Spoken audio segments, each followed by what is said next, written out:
লাফা আরো বেশি করে লাফা। এখন লাফালাফি করতেছো, একটু পরেই লাফালাফি পর টের পাবে। কেন? কারণ তার জানতো না ভিডিওটা কাকা শেষ পর্যন্ত দেখা লাগবে। যাই হোক, আপনি কি হতাশায় আছেন?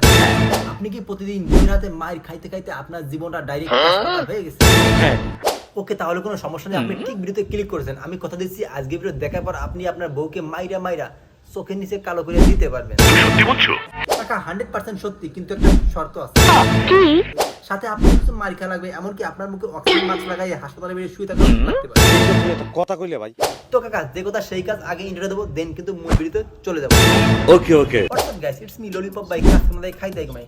খাওয়া দাওয়া বাদ দিয়ে বাংলাদেশের বিখ্যাত নীতা আম্বানি ওরফে ফারজানা বিথি এবং বাংলাদেশের বিখ্যাত বডি বিল্ডার মুকেশ আম্বানি ওরফে ওদের মিস্টেরিয়াস হিস্টরি নিয়ে হাজির হয়েছে আপনাদের সামনে, যেটা দেখাবার আপনারাই বলবেন পৃথিবীটা রঙ্গমঞ্চ, আর আমরা সবাই বোকাসবা না, মানে আমরা সবাই অভিনেতা।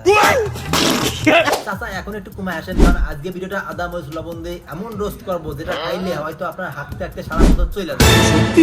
আপনার কথা তোমার সঙ্গ পেলে কেন দেহ শিউরে ওঠে। এরাই হচ্ছে আমাদের বাংলাদেশে একমাত্র পারফেক্ট কাপল, যারা কিনা গরিবের মুকেশ আম্বানি এবং গরিবের নীতা আম্বানি হিসেবে বেশ পরিচিত। কি বললি? কানের ভিতরে কি শোনা ঢুকছে?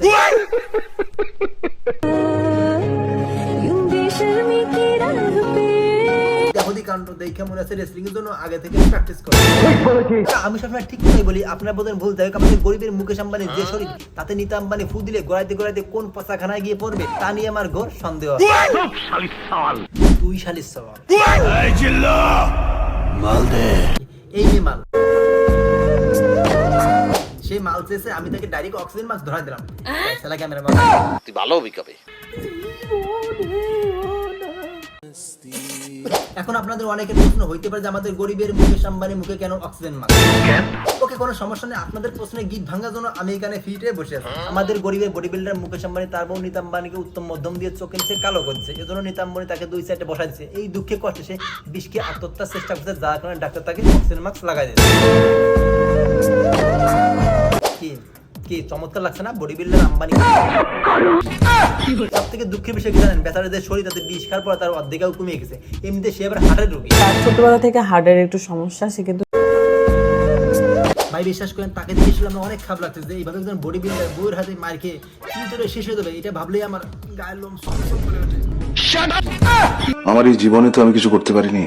আপু, কে বলছো তুমি জীবনে কোনো কিছুই করতে পারো না? তুমি জীবনে একটা কাজই করছো, সেইটা হচ্ছে তোমার হাজবেন্ডকে মাইরা হাসপাতালে বেডে একদম ডাইরেক্ট বালিশটা শোয়াই দিতে। কাহিনী কিন্তু এখানে শেষ নয়। আমাদের মুকেশ আম্বানি সুন্দর করে বইয়ের হাতে মার খাওয়ার পর ফেসবুকে ডাইরেক্ট একটা স্ট্যাটাস দিয়েছে ডিভোর্স চাই। কি ব্যাপার? কাকা, তার দুঃখ দেখে আমার কান্না পাচ্ছে।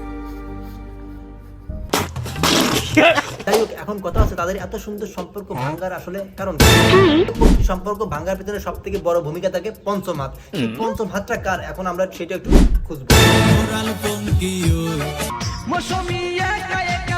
এই সমস্ত উল্টাপাল্টা ছেলের সাথে আমাদের বিতিয়া পা টিকটক করা, এজন্যই কিন্তু আমাদের গরিবের মুকেশ আম্বানি তাকে মাইরা চোখের নিচে কালো করে দিচ্ছে। চলেন কাকা, মার খাওয়ার পরে বিতিয়া পার কিছু মনে ব্যথা শুনে আসে। করে আমাদের পেজ থেকে একটা ভুল কথা পোস্ট হয়েছিল, সেটা তখনই ডিলিট করা হয়েছে। ভাই, যে বিটিপুর বাসর মধ্যে তাদের ডিভোর্সের কাহিনীটা ফেসবুকে নাকি ভুল করে পোস্ট হয়ে গেছে। ভাই, আমি একটা জিনিস বুঝি না, জান্নাত তো 3 মিনিট 21 সেকেন্ডে দুর্দান্ত লেভেলে এই কাহিনীটা ফেসবুকে আপলোড হয়েছিল ভুল করে, এদিকে বিটিয়া পার ডিভোর্সের কাহিনীটা ফেসবুকে আপলোড হয়েছে ভুল করে। এইটাও সম্ভব কি জানি, হয়তো এরা বোঝায় না, হলে এরা আমাদেরকে বোঝাই না। আর আমার চোখের নিচে কালো দাগ, এটা মারামারি করার জন্য হয় নাই। আবার বুঝলাম যে এটা মারামারির জন্য হয়নি, তাহলে কি জন্য হয়েছে সেটা একটু বলে দেন। আমি জানি এই প্রশ্নের উত্তর আমি পাবো না, তারপরেও করলাম। যেহেতু গন্ডগোল হয়েছে এন্ড তার ছোটবেলা থেকে হার্টের একটু সমস্যা, সে কিন্তু ও আমাদের আম্বানি আগে থেকে হার্টের রোগী, তাহলে তো হয়ে গেল। এই বাংলা সিনেমা নিয়ে বসা যায় দরকার আনোয়ারের জায়গায়। একটু রাদের ব্যাকগ্রাউন্ড চেক করেন, তার ফ্যামিলি। দিদি ব্যাকগ্রাউন্ড চেক করেছি, সে হচ্ছে আম্বানি পরিবারের ছেলে, আর আপনি হচ্ছেন আম্বানি পরিবারের পুত্র।